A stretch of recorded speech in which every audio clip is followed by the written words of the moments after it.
রাঙামাটি ও খাগড়াছড়িতে পাহাড়ি বাঙালি সংঘাতে 4 জন নিহতের ঘটনায় অনির্দিষ্টকালের পরিবহন ধর্মঘট ও 3 পার্বত্য জেলায় সড়ক ও নৌপথে 72 ঘণ্টার অবরোধ চলছে।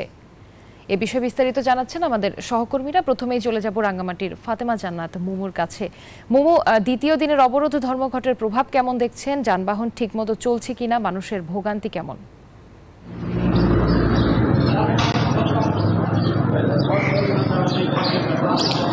ধন্যবাদ রুবাবা। আমি আছি রাঙামাটি বড়রূপা এলাকায়। এখানে সংঘাত হয়েছিল।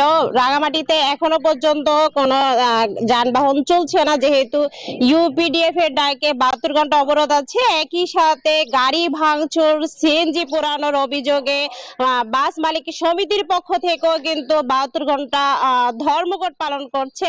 এক কথায় বলা যায় পাল্টাপাল্টি ধর্মঘট চলছে, কিন্তু একই সাথে প্রায় 32 ঘন্টা 144 ধারা জারি আছে, যাতে কোনো অপ্রীতিকর ঘটনা ঘটতে না পারে। জেলা প্রশাসনের পক্ষ থেকে 144 ধারা অব্যাহত রেখেছে। একই সাথে শহরকে পুরো নিরাপত্তার চাদরে ঢেকে দিয়েছে প্রশাসন, সেনাবাহিনী, পুলিশ, বিজিবি এবং র্যাব।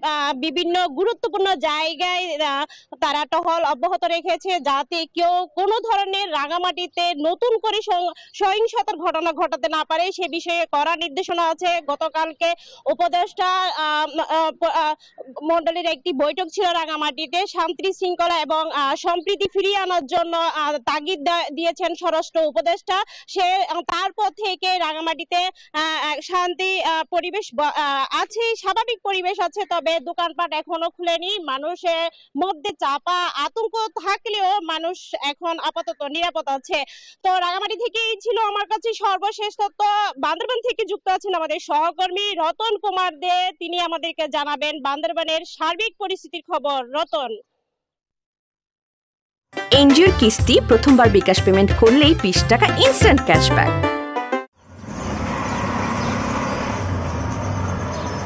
ধন্যবাদ মুমু। আপনি যেমনটা বলছিলেন যে জুম্মু ছাত্রদের একটি ঘটনা নিয়ে 3 পার্বত্য জেলায় খাগড়াছড়ি যে একটি আপত্তিকর যে ঘটনা নিয়ে তারা যে ঢাকায় একটি জুম্মু ছাত্র যে 72 ঘন্টা একটি ধর্মঘটের ডাক দিয়েছে, তার পরিপ্রেক্ষিতে বান্দরবানে তেমন কোনো অস্বাভাবিক কিছু হয়নি।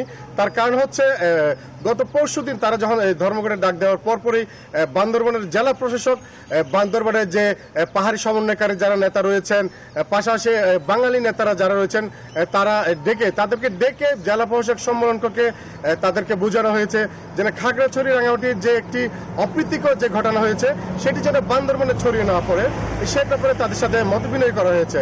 এবং নেতারা জেলা প্রশাসককে আশ্বস্ত করেছেন যে খাগড়াছড়ি রাঙামাটির যে একটি অপ্রীতিকর ঘটনা হয়েছে সেটি তারা সম্প্রীতি বান্দরবানে হতে দেওয়া যাবে না। এর ব্যাপারে আমরা জেলা প্রশাসকের সাথে কথা বলেছি। তিনি জানিয়েছেন যে গণমাধ্যমকে জানিয়েছেন যে বান্দরবান অঞ্চলকে যে 72 ঘন্টা অবস্থা তেমন কোনো জনগণ কোনো অসুবিধা হচ্ছে না এবং ঠিক মতো গাড়ি দুর্বলার গাড়ি চলাচল করতে, দোকানপাট চলছে।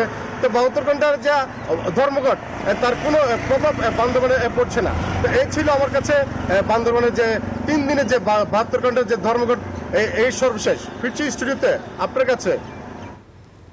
জি রতন, আপনাকে ধন্যবাদ।